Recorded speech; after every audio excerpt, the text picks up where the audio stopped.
Good morning. It is Thursday, May 14th, 2026, and you're listening to our daily morning journey. You know, we live in a world that's obsessed with the new, the latest update, the breaking news, the trend of the hour. But one of the things we love most about this show is that ideas don't have an expiration date. A piece of wisdom from 800 years ago or a scientific insight from 50 years ago can hit just as hard today as it did then.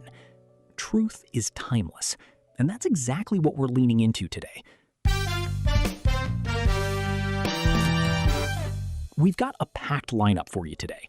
We're going to look at why an ancient Japanese philosophy might be the cure for your modern burnout. We'll talk about the genius of Richard Feynman, and we'll explore the curiosity gene. We also have a very special conversation between two people who are 57 years apart in age. A beautiful look at the irony of time. It's a morning for big questions and even bigger inspirations. Let's get started.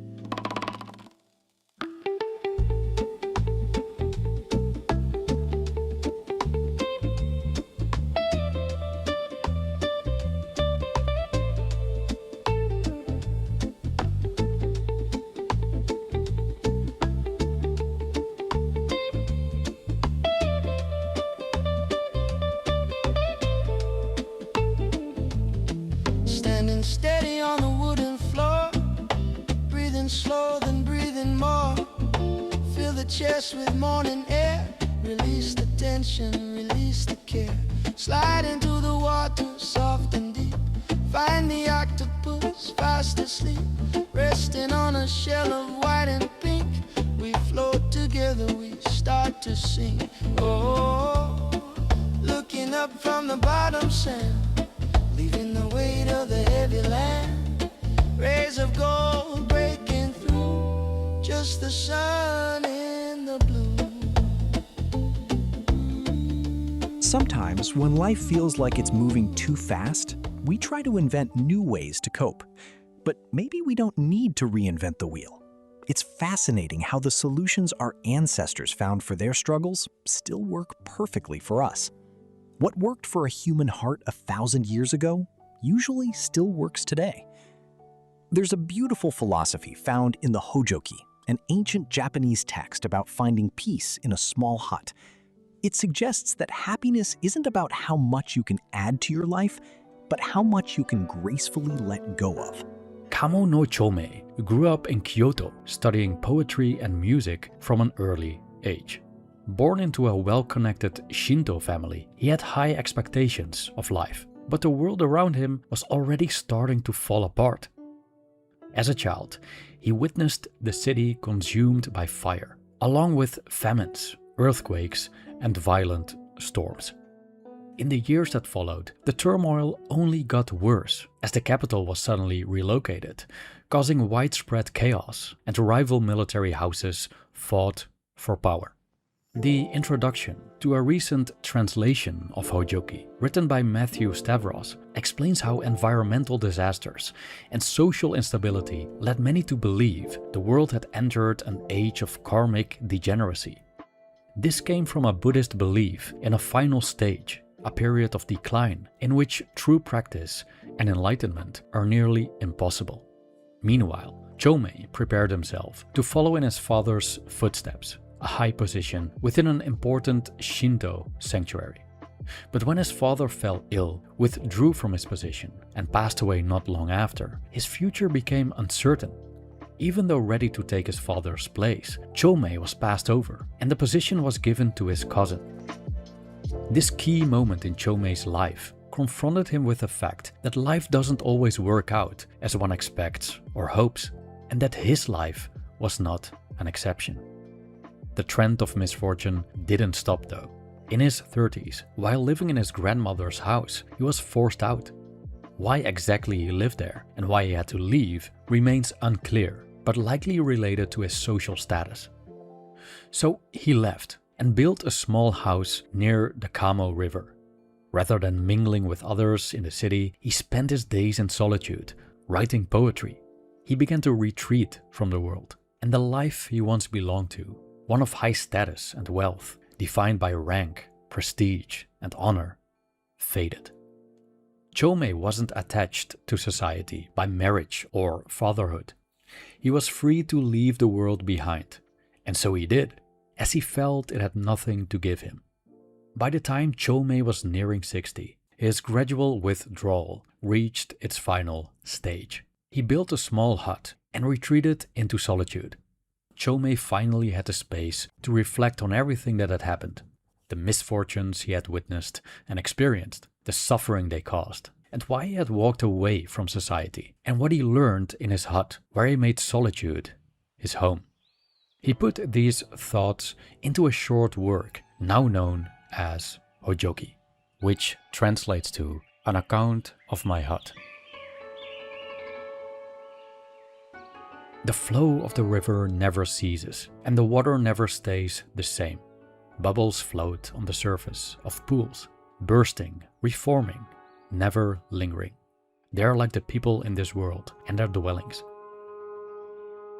Looking back on the many adversities and disappointments he had faced, Chōmei came to see how fragile the world actually is. And so the reality of impermanence became the central theme of his reflections. When reflecting on his experiences, one thing stood out to Chōmei. Circumstances are always changing. Nothing remains the same. The prologue of his poem suggests that while buildings may appear eternal, most are neither very old nor destined to last. And the same goes for people. It may feel like those around us are everlasting, but in reality, people come and go.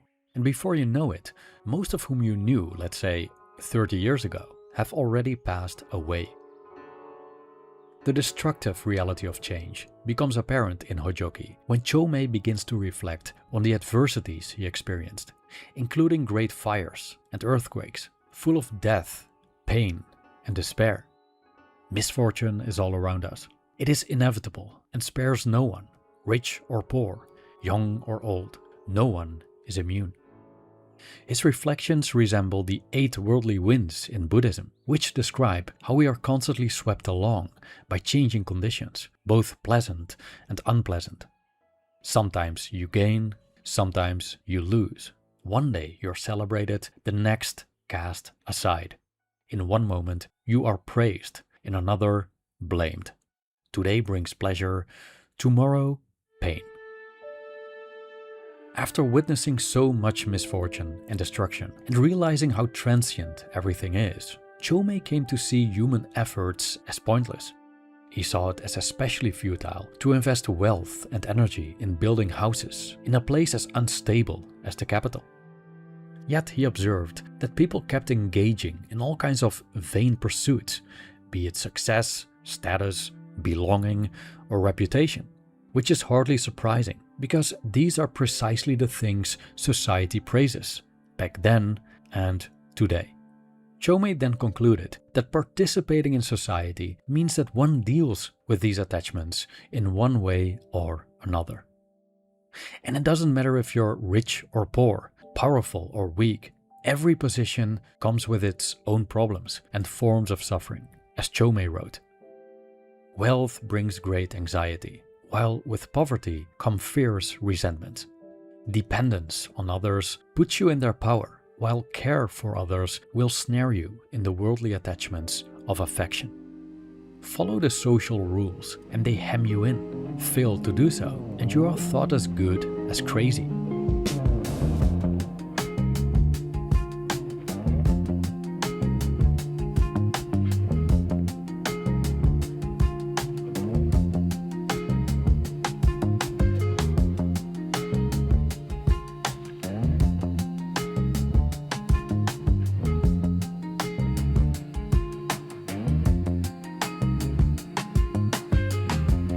Night is breathing quietly. Shadows lean against the wall. Every step feels hesitant, like the echo of a fall. But in the cracks of silence, there's a spark I still can feel. To Chōmei, the problem was obvious. The society he had been part of for so many years was a source of suffering for everyone entangled in it. Regardless of where you stand, you'll always end up cheated. And so he wondered, where in this world should one live and how? Where can one find rest and peace in their heart? We already know his answer. What better response to a losing game than not to play? What better solution to a toxic environment that only brings suffering than to leave it? But as Chōmei became a recluse, hoping to finally find the peace he was longing for, he arrived at a troubling realization. Chōmei learned an important lesson from his experiences: the danger of clinging to what cannot last and resisting what cannot be changed. He came to see that the external circumstances are unreliable, constantly shifting beyond our control. Suffering, he realized, arises not from misfortune itself, but from our attachment to this world of dust, as he called it. We have hopes and expectations. We hold on to things we want to keep and try to avoid circumstances we don't like. We desire things to unfold as we wish, inevitably leading to disappointment, which Chōmei experienced firsthand. Now, what's the logical solution for the pain of attachment? Detachment. By living in a tiny dwelling in the hills of southeast Kyoto, just enough for one man to sleep and sit, he sought to disconnect himself from the sufferings of the regular people. And the idea made sense, because if you don't have much, you also don't have much to lose. You won't be stressing about wealth, possessions, or social status, because you don't have those to begin with. Moreover, if all you have is a small hut, there's little to maintain or protect. You live simply in peace and quiet, without the stresses of conventional life. Chasing status and material possessions, having a family, and all the effort necessary to maintain these things, and the fear of losing them. Chōmei enjoyed his small hut. He relished owning a little. Observing nature and seeing the seasons come and pass became his delight. He felt free and even pitied those in the city on missing out what he so deeply enjoyed. But in the light of the Buddhist teachings he followed, something began to bother him. Chōmei realized he had become attached to his hut and the pleasure it gave him. As Chōmei understood from the teachings, if you want to relinquish the suffering of impermanence, letting go of your attachments is the key. After all, if you don't hold on to anything, nor harbor aversion to things, then the changes of the world will not affect you. But Chōmei's ways gave rise to a new problem. Even though he successfully detached from a myriad of worldly things by renouncing them and embracing the hermit's life, he now held on to his aloneness, his hut, and the simple life he was living. He had jumped from the frying pan into the flames. He scolded himself for describing the useless pleasures he found in solitude, saying, "In the quiet dawn, I pondered this and questioned my own heart. You fled the world to live among forest and mountain in order to discipline the mind and practice the Buddhist way. But though you have all the trappings of a holy man, your heart is corrupt." Chōmei asked himself if his past karma had led him astray, or if his critical mind drove him mad. He concluded he wouldn't get any answers to these questions, and so he meditated and prayed, and then remained silent, which is how Hōjōki ends. The story of Chōmei and his hut doesn't end on a positive note. Chōmei's grave disappointments with life led him to seek solutions, which ultimately ended in more disappointment. But he also arrived at a profound realization, almost a cautionary tale. In trying to free ourselves from worldly attachments, we may become attached to the very means we use to escape them. I can only imagine that people who, like Chōmei, seek out solitude as a means to disentangle from the world, such as hermits and monastics, run the risk of clinging to their seclusion. Similarly, minimalists who make an effort to detach from useless stuff risk becoming attached to the very idea of minimalism.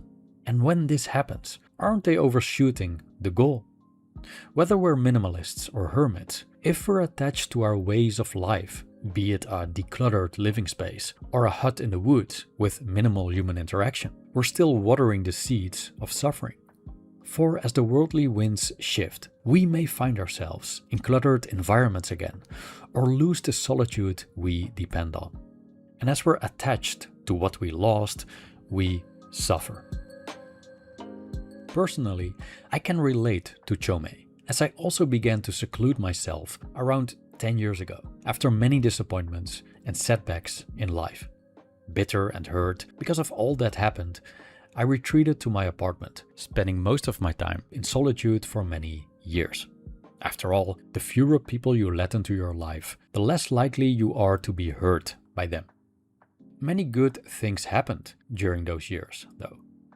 My financial situation improved, I drank less and less, I reflected a lot on life, I immersed myself in philosophy, and I started this channel. I finally found some peace after a life of chaos. I fell in love with my apartment, like Chōmei with his hut. Solitude can be addictive, the silence, being in your own company. And from my own experience, I need more of it than before. And without my alone time, I tend to become irritable. So it seems that solitude has become a condition for my happiness. I desire it. I seek it wherever I go, at home or while traveling. Now, is there something wrong with that? Perhaps. It suggests I may struggle when solitude is no longer available. And when the dependency on it becomes too great, a proverbial hut turns into a prison rather than a path to freedom.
Moving from the philosophy of the soul to the philosophy of the mind. If you've ever felt like learning something new is an uphill battle, you need to know about Richard Feynman. He wasn't just a Nobel Prize-winning physicist, he was the great explainer. Feynman believed that if you couldn't explain a concept to a freshman, you didn't truly understand it yourself. His approach to curiosity and study wasn't about memorizing facts. It was about tearing things apart to see how they work. You asked me if an ordinary person, by studying hard, would get to be able to imagine these things like I imagine. Of course, I was an ordinary person who studied hard. There's no miracle people. It just happens they got interested in this thing, and they learned all this stuff. They're just people. There's no talent, a special miracle ability to understand quantum mechanics or a miracle ability to imagine electromagnetic fields that comes without practice and reading and learning and study. So if you say you take an ordinary person who's willing to devote a great deal of time and study and work and thinking and mathematics and time, then he's become a scientist. There's a small subset of the people that can be very happy being obsessive about things. And, obsession can often get things done that just practical, prudent, pedestrian work won't, or at least won't for a very long time. But I do think that great things require a lot of hard work. So there's no way you can expect to change the world without working really hard. And by the way, even changing the world, the folks that I respect the most have nudged the world in like a slight direction. Slight. Very, very slight. I think to have great outcomes, you actually do need to work at like 3 standard deviations above the mean. But when I read about companies going to like 4-day work weeks and stuff, I chuckle because I can't get enough done with a 7-day week. I don't know how, and people will say, oh, you're just not working smart. And it's like, no, I work pretty smart, I think, in general. And I think the focus should be more like how much you do. So I am kind of like believer on the high level in this 10,000 hours kind of concept where you just kind of have to just pick the things where you can spend time and you care about and you're interested in. You literally have to put in 10,000 hours of work. It doesn't even like matter as much like where you put it, and you'll iterate and you'll improve and you'll waste some time. I don't know if there's a better way. You need to put in 10,000 hours. But I think it's actually really nice because I feel like there's some sense of determinism about being an expert at a thing if you spend 10,000 hours. You can literally pick an arbitrary thing. And I think if you spend 10,000 hours of deliberate effort and work, you actually will become an expert at it. And so I think that's kind of like a nice thought. And so basically I would focus more on like, are you spending 10,000 hours? One other thing that I think is helpful for the psychology of it is many times people compare themselves to others in the area. I think this is very harmful. Only compare yourself to you from some time ago, like say a year ago. Are you better than you a year ago? This is the only way to think. And I think then you can see your progress, and it's very motivating. You will waste time doing something wrong. Yes. You will eventually figure out it's not right. You will accumulate scar tissue. And next time you'll grow stronger because next time you'll have the scar tissue, and next time you'll learn from it. And now next time you come to a similar situation, you'll be like, oh, I messed up. I've spent a lot of time working on things that never materialize into anything. And I have all that scar tissue, and I have some intuitions about what was useful, what wasn't useful, how things turned out. So all those mistakes were not dead work, So I just think they should just focus on working. What have you done? What have you done last week?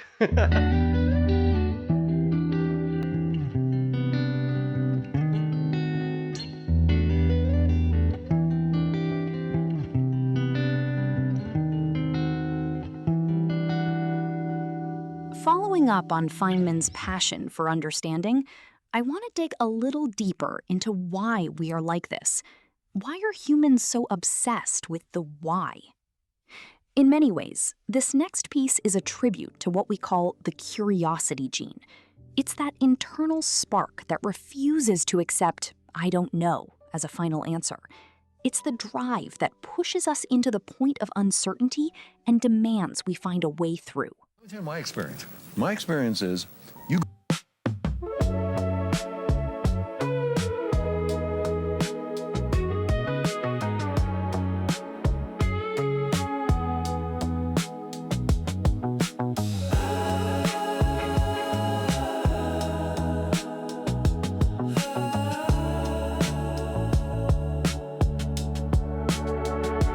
I've been drifting without sleeping, wide awake inside the night.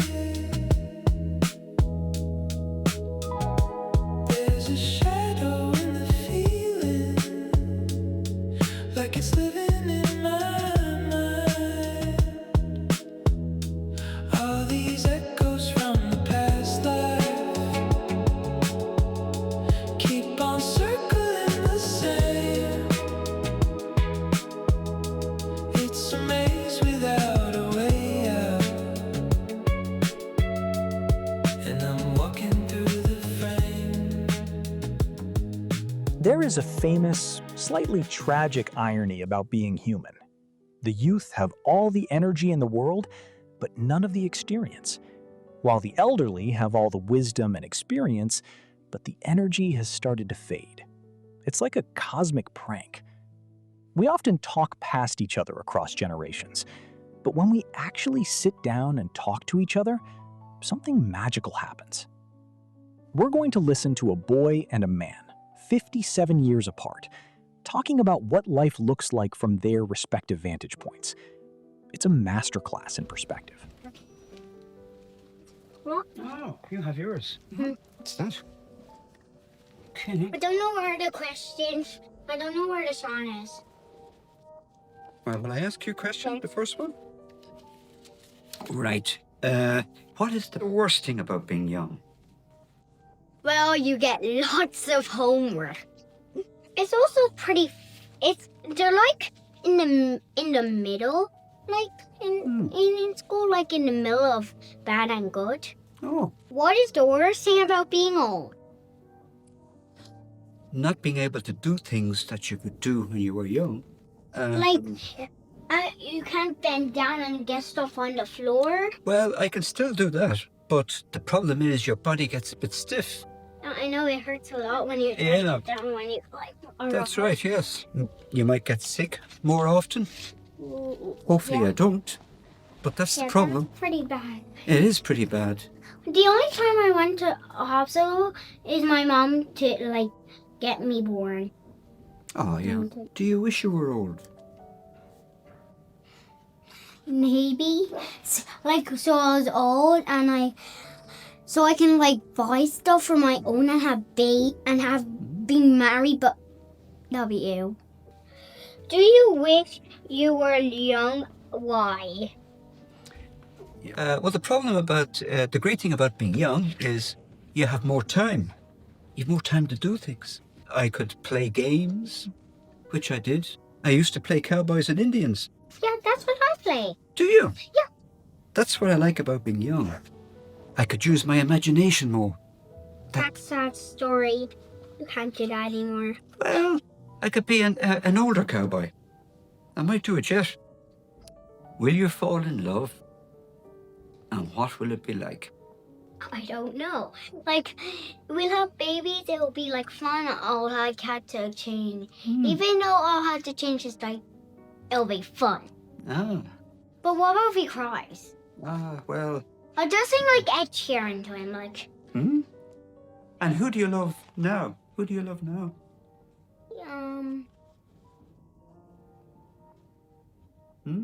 My mom. Your mom? Your dad? I like my family. Did you fall in love? What was it like? Yes, it was different for me. I fell in love late. And did you get married? No, unfortunately, my partner, she passed away. She died, unfortunately. That was a sad thing. Yeah, she got sick. I'm gonna cry. No, don't. No. No. If these things happen, Sean, that's life. But I have very good memories. Very good memories. And you live, a lot of the time you live in your head with memories. You can remember all the good things, and that's the important thing. Well, the advice I would give to you, Sean, is you don't have to be rich to be happy. Do the things you like doing that make you feel good. Because when you're happy yourself, everybody else is happy. Hey, Sean, do you have advice for Des? To act normal. Don't be silly. Don't bully lots of people. The people I know in school, like my friend Alex in school, whenever he gets hurt, I hug him. I might not be able to work, but... Oh, well, that's a good advice. And be yourself. Don't let other people tell you what you should be. Just be as you are. Isn't that true? Yeah. And I'm sure your life is going to be very successful. You have all the right things. You have all the right things to do. All your good friends. And keep those friends going. And keep life going. Oops. There you go.